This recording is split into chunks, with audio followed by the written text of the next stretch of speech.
بسم الله الرحمن الرحيم سبح اسم ربك الأعلى الذي خلق فسوى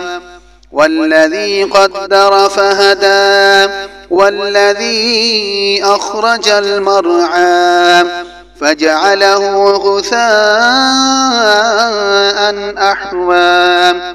سنقرئك فلا تنسى إلا ما شاء الله إنه يعلم الجهر وما يخفى ونيسرك لليسرى فذكر إن نفعت الذكرى سيذكر من يخشى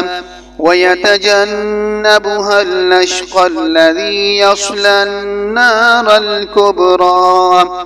ثم لا يموت فيها ولا يحيا قد أفلح من تزكى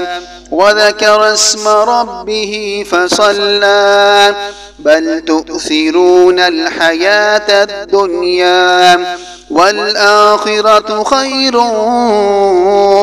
وأبقى إن هذا لفي الصحف الأولى صحف إبراهيم وموسى.